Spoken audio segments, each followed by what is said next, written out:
오늘은 귀를 씻고 공손하게 듣는다. 세의공청이라고 하는 고사성어를 가지고 말씀을 좀 드리겠습니다. 원래 그 세의공청의 고사성어는 정신을 집중하고 상대의 말을 경청한다. 이런 뜻도 되고, 또 다른 한편으로는 냉소적으로 비웃는 그런 표현으로 썼다고 합니다. 그런데 오늘날에는 정신을 집중하고 상대의 말을 경청한다. 이렇게 좋은 표현으로 쓰고 있다고 합니다. 그런데 이게 원나라 때 그 관한경이라는 사람이 있었는데 이 사람 때부터 이렇게 좋은 표현으로 쓰게 됐다. 그러나 그 전에 원래 이 세의공청은 다른 데서 유래됐다. 이제 이렇게 말씀드릴 수가 있습니다. 그런 그 설명을 좀 드리면은 연임금 시절에 연임금은 항상 그 후계자 문제에 걱정이 많았어요. 그 아들이 하나 있었지만은 변변치 않았고 지도자상으로서는 너무 모자랐다. 한마디로 싹수가 별로 없다.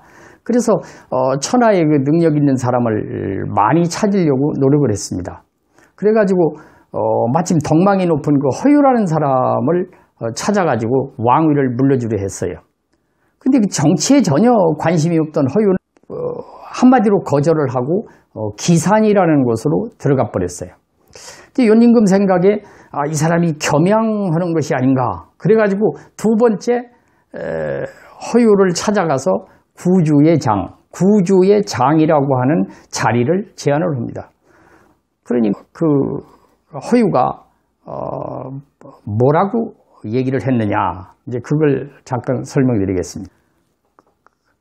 그 해하고 달이 이렇게 밝게 비추고 있는데 횃불을 켜가지고 이 꺼지지 않고 가만히 가지고 있다고 한다면은 그게 빛이 되겠는가? 이제 이런 얘기를 했고요. 그 다음에 어떤 시절에 알맞는 비가 내렸는데 여기에다가 계속 물을 댄다. 물을 대면은 그 땅을 적시는데 또한 수고롭지 않겠는가? 이런 말을 했어요. 그러자 연임금이 뭐라고 그랬느냐면은 선생께서 훌륭하시니까 선생이 천하를 맡는다면 천하는 잘 다스려질 것입니다. 이렇게 말을 하면서 청컨대 제 부탁을 들어주십시오. 이랬어요. 그랬더니 허유가 또 뭐라고 얘기를 했냐.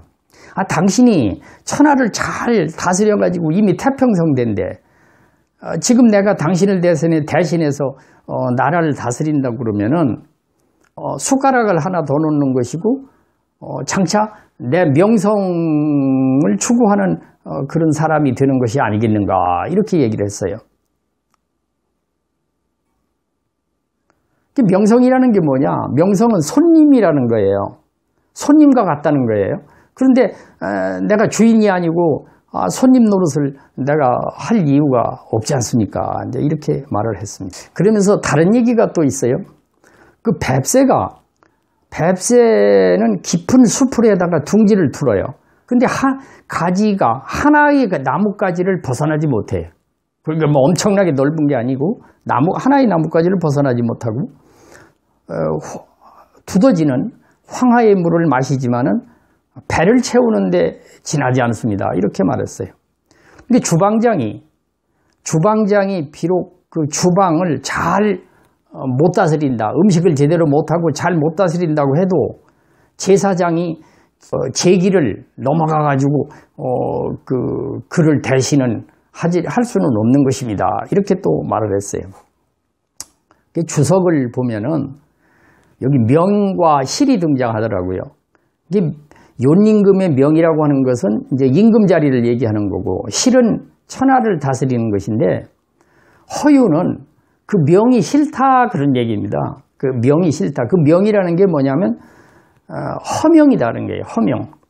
그러니까 자기는 무명으로 살면서 실을 추구하는 것이 좋지 허명으로 세상에 나가서 남의 입줄에 오르내리는 것은 별로 하고 싶지 않다.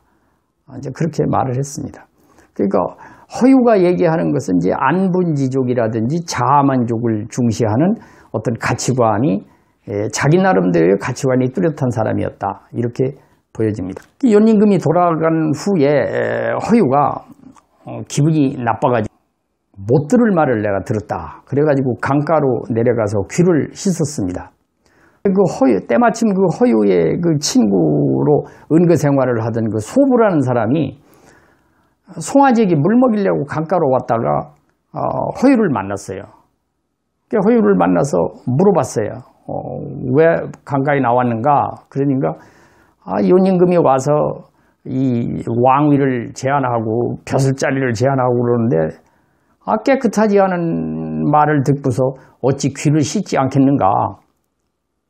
그 말을 들은 소부가 깨끗하지 않은 말을 듣고서 귀를 씻은 강물이 더러워졌단 말이에요.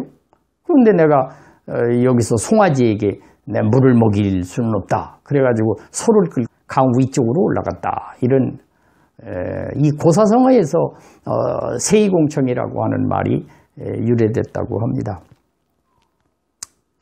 몇 년 전에 세상을 떠난 어느 그 노 정치가가 평생 동안 본인이 정치를 하고 나서 정치는 허업이다 그랬어요. 소식이라는 사람은 말년에 그 해남도에서 유배 생활을 하면서 허직이라고 하는 글귀를 가지고 시를 남겼어요. 그 시의 내용 중에 배짱이가 배짜는 소리를 내지만 무엇이 이루어지는가? 배짱이가 배짜는 소리를 내지만 무엇이 이루어지는가? 인생살이의 무상함을 이렇게 간접적으로 표현을 했어요. 요즘 우리들은 보면은 그 자아의 어떤 실 이런 것보다는 그 허명을 쫓아가지고 허명을 쫓아다니는 사람이 많지 않은가 이런 생각을 하게 됩니다. 오늘은 세이공청의 유래와 뜻에 대해서 잠깐 설명을 드렸습니다.